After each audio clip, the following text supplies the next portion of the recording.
கடலுக்கு அடியில ஏற்படுற மிகப்பெரிய மாற்றம் தான் இந்த சுனாமி உருவாக காரணம்னு கேள்விப்பட்டிருக்கோம். ஆனா அங்க என்ன மாற்றம் நடக்குது, ஏன் நிலநடுக்கமோ எரிமலை வெடிக்கிறதுனாலயோ சுனாமி உருவாகுதுன்னு சொல்றாங்க.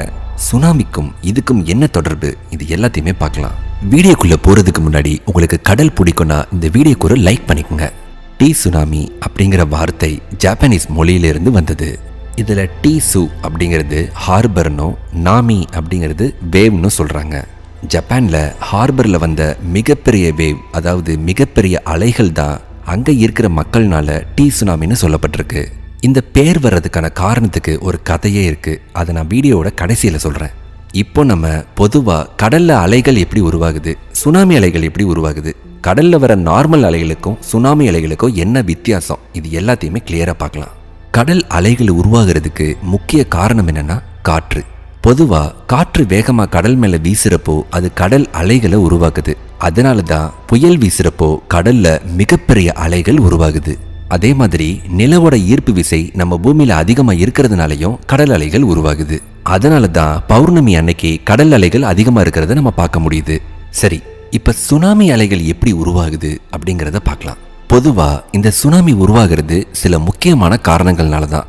கடலுக்கு அடியில ஏற்படுற நிலநடுக்கம், கடலுக்கு அடியில ஏற்படுற நில சரிவு, முக்கியமா பூமியோட டெக்டானிக் பிளேட்ஸோட இயக்கம், அதுக்கப்புறம் எரிமலை வெடிப்பு, அணுகுண்டு வெடிப்பு, மிகப்பெரிய பனிப்பாறைகள் உருகி சரிகிறது, இல்லைன்னா ஆஸ்ட்ராய்ட்ஸ் அதாவது விண்கற்கள் வேகமா வந்து பூமியை தாக்குறப்பவும் இல்ல டைரக்டா கடல்ல வந்து தாக்குறதுனாலையும் இந்த சுனாமி அலைகள் உருவாகும். நான் மேலே சொன்ன இந்த விஷயத்துல 88% சுனாமி உருவாகிறதுக்கு முக்கிய காரணமா இருக்கிறது கடலுக்கு அடியில ஏற்படுற நிலநடுக்கங்கள் தான். பொதுவா நம்ம பூமியோட மேற்பரப்ப எர்த் கிரஸ்ட்னு சொல்லுவாங்க. இந்த எர்த்தோட கிரஸ்ட் அப்படிங்கிறது ஒரு முழுமையான பகுதியில ஆனது கிடையாது. இதுல நிறைய பகுதிகள் ஒன்னா சேர்ந்து இணைஞ்சது தான் இந்த எர்த்தோட கிரஸ்ட். இதுல இருக்கிற ஒவ்வொரு பகுதியையும் டெக்டானிக் பிளேட்ஸ் அப்படின்னு சொல்லுவாங்க. இந்த டெக்டானிக் பிளேட்ஸ் எப்பவுமே நகர்ந்துகிட்டே இருக்கும். ஆனா இது நகர்றத நம்மளால உணர முடியாது.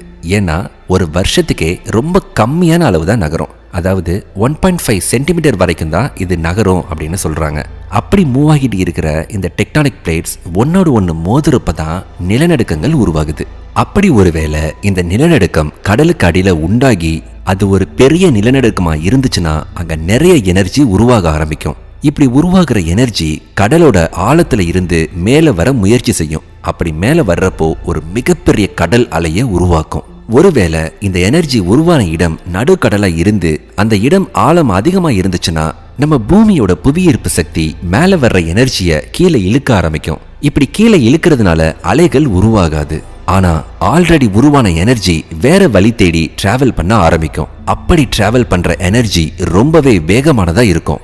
அதாவது அந்த எனர்ஜி மணிக்கு கிட்டத்தட்ட 800 கிலோமீட்டர் வேகத்துல டிராவல் பண்ணுன்னு சொல்லப்படுது. அப்படி டிராவல் பண்ற இந்த எனர்ஜி கரையோரம் வர்றப்போ இல்ல ஆழம் கம்மியான இடத்துக்கு வர்றப்போ அங்க இருக்கிற நிலப்பகுதிகளில் மோதி மேல எழுந்து வரும். அப்படி அந்த எனர்ஜி மோதி மேல வர்றப்ப தான் பெரிய பெரிய சுனாமி அலைகளை உருவாக்கும். அது கிட்டத்தட்ட 10 அடியிலிருந்து 100 அடி உயரம் வரைக்கும் கூட இந்த அலைகளை உருவாக்கும்னு சொல்றாங்க. அதனால தான் சுனாமி உருவாகிற இடம் நடுக்கடலா இருந்தா அங்க எந்த அலையும் வராது. சுனாமி வர்றதுக்கான எந்த ஒரு அறிகுறியுமே தெரியாது. ஆனா இதுவே கரையை தொடுறப்போ மிகப்பெரிய ராட்சத அலைகளா மாறி நிலப்பகுதியில மோதி அங்க இருக்கிற நிறைய பகுதிகளை அழிச்சிடும். சோ இப்படிதான் சுனாமி அலைகள் உருவாகுது. இந்த சுனாமி உருவாகிறப்போ வர்ற எனர்ஜியோட ஸ்பீடு பொறுத்த வரைக்கும் ஒரு ஜெட் பிளேன் அளவுக்கு இருக்குமா. இந்த சுனாமி பொறுத்த வரைக்கும் 95% எனர்ஜி கடலுக்கு அடியிலேயே நடந்து முடிஞ்சிருமா. நம்ம வெளியே பார்க்குற இந்த ராட்சத அலைகள் அதோட வெறும் மிச்சம்தான்னு சொல்றாங்க. எப்பவுமே சுனாமி வர்றதுக்கான இன்ஃபர்மேஷன் அது உருவானதுக்கு அப்புறம் தான் நமக்கு தெரிய வரும்.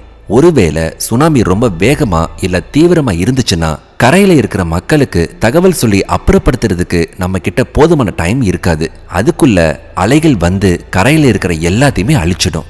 இன்னொரு முக்கியமான விஷயம் என்னன்னா, சுனாமி வர்றதுக்கு முன்னாடி கடல் உள்வாங்குற கடல் நீர் தான் ஒரு மிகப்பெரிய சுனாமி அலைகளை உருவாக்கும்.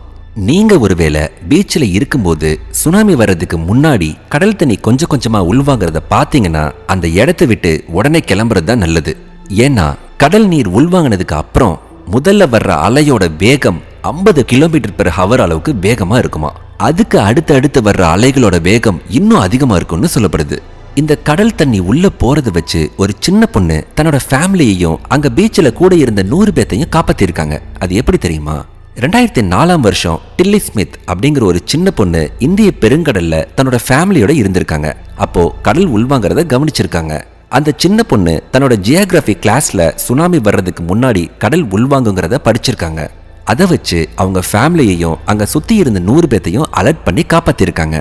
ஒருவேளை நீங்க இப்படி ஒரு சிச்சுவேஷன்ல பீச்சில் இருந்தீங்கன்னா சுனாமி வர்றதுக்கு முன்னாடி கடல் தண்ணி உள்வாங்கினதுக்கு அப்புறம் மறுபடியும் மிகப்பெரிய அலைகள் வர்றதுக்கு உங்களுக்கு 20 நிமிஷம் டைம் கிடைக்கும்.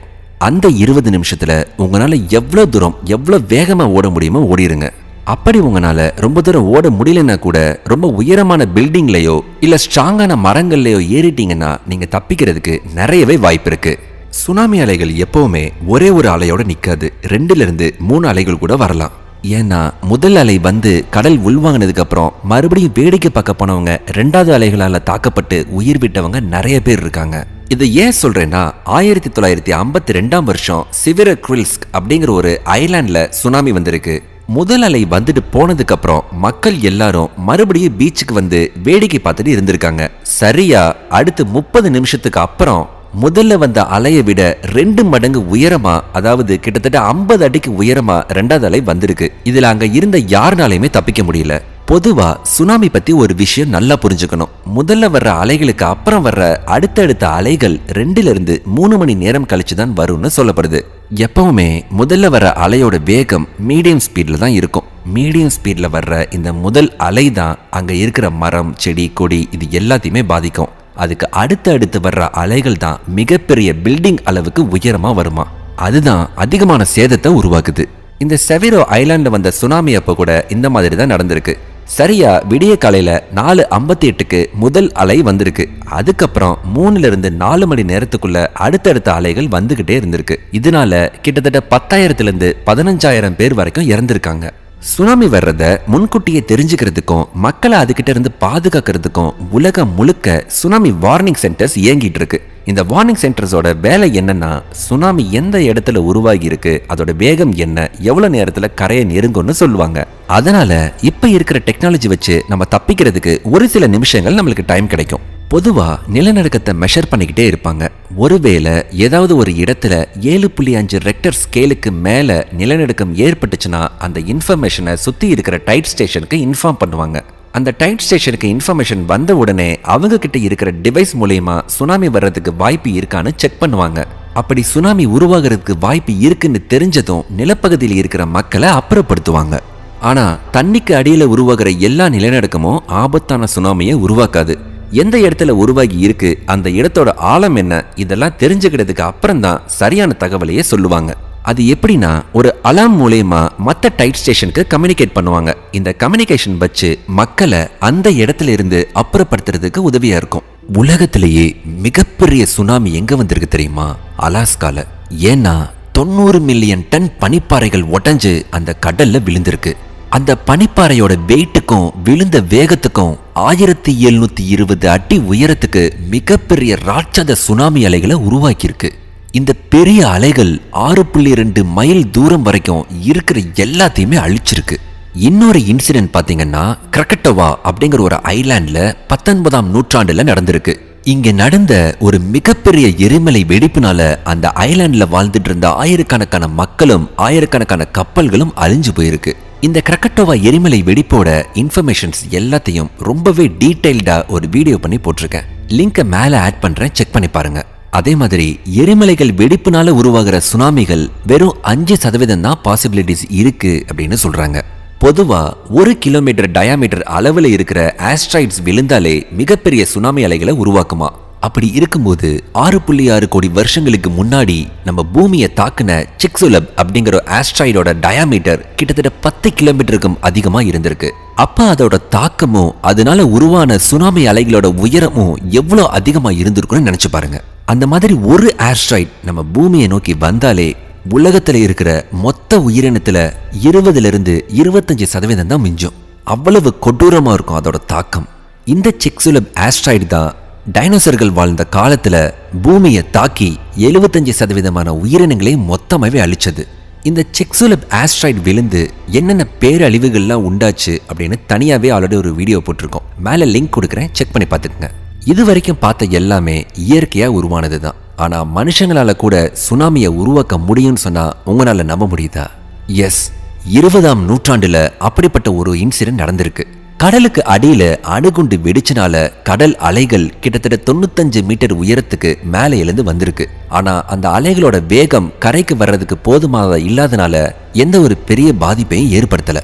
நம்மளோட ஜெனரேஷன் பார்த்ததுலயே மோசமான சுனாமின்னு சொன்னா எல்லாருக்கும் தெரிஞ்ச 2004 நடந்ததுதான். சுமத்ரா தீவுக்கு பக்கத்துல நடந்த ஒரு மிகப்பெரிய நிலநடுக்கத்தினால தான் கிட்டத்தட்ட 14 நாடுகளை இந்த சுனாமி அலைகள் தாக்குச்சு. இந்த இன்சிடென்ட் அப்போ 2 லட்சத்துக்கும் அதிகமான பேர் உயிரிழந்திருக்காங்க. இந்த நிலநடுக்கம் எந்த அளவுக்கு மோசமானதா இருந்திருக்குன்னா, ஜப்பான்ல ஹிரோஷிமால போடப்பட்ட அணுகுண்டோட அளவை விட 20,000 மடங்கு அதிக சக்தி வாய்ந்ததா இருந்திருக்கு. என்னதான் நம்ம நிறைய டெக்னாலஜிஸை யூஸ் பண்ணி நம்மளை காப்பாத்திக்க நினைச்சாலும் இயற்கையோட சக்திக்கு முன்னாடி நம்மெல்லாம் ஒண்ணுமே இல்லைன்னு தான் சொல்லணும். சரி, இந்த வீடியோட ஸ்டார்டிங்ல ஹார்பர் வேவ் அப்படின்னு பேர் வர்றதுக்கான காரணத்தை சொல்றேன்னு சொல்லியிருந்தேன். அது என்னன்னா, ஒரு சமயத்துல ஜப்பானை சேர்ந்த மீனவர்கள் எல்லாம் அவங்களோட ஹார்பர்ல இருந்து கடலுக்கு மீன் பிடிக்க போயிருக்காங்க. பொதுவா நடுக்கடல்ல இருக்கும்போது அலைகள் அடிக்கிறது பெருசா தெரியாது இல்லையா? அதே மாதிரி தான் அன்னைக்கு வந்த சுனாமி பத்தி நடுக்கடல்ல மீன் பிடிச்சிட்டு இருந்தவங்களுக்கு எதுவுமே தெரியல. அவங்க கரைக்கு வந்து பார்த்தப்போ அவங்களோட துறைமுகம் கடல் அலைகளால அழிச்சிட்டு போனதை தெரிஞ்சுக்கிட்டாங்க. ஹார்பர் மட்டும் இல்லாம சுத்தி இருந்த வீடுகளையும் அழிச்சதை பார்த்திருக்காங்க. அந்த நேரத்துல தான் அந்த மிகப்பெரிய அலைகளோட பெயர் ஹார்பர் வேவ்ஸ், அதாவது ஜப்பானீஸ் மொழியில டி சுனாமி அப்படின்னு சொல்ல ஆரம்பிச்சாங்களாம். இது அப்படியே காலப்போக்கில் அந்த வார்த்தை உலகம் முழுக்க பரவி உலகம் முழுசும் சொல்ல ஆரம்பிச்சுட்டு தான் சொல்லப்படுது. சொல்லப்போனா நம்ம சொல்லப்படுற சுனாமி அலைகள் ஒவ்வொரு ஊர்லயுமே கண்டிப்பா வந்திருக்கும். அவங்கவுங்க ஊருக்கு தகுந்த மாதிரி அவங்களோட மொழியில சொல்லியிருக்கலாம். ஆனா பிரபலமா எல்லாத்துக்கும் தெரிஞ்ச பெயர் என்னன்னா, ஜாப்பனீஸ் மொழியில இருக்கிற டி சுனாமி அப்படிங்கிற பெயர் தான். ஓகே, உங்களுக்கு இந்த வீடியோ பிடிச்சிருந்தா லைக் பண்ணிக்கோங்க, கமெண்ட் பண்ணிக்கோங்க, மறக்காம நம்ம சேனலை சப்ஸ்கிரைப் பண்ணிக்கோங்க. தேங்க்யூ.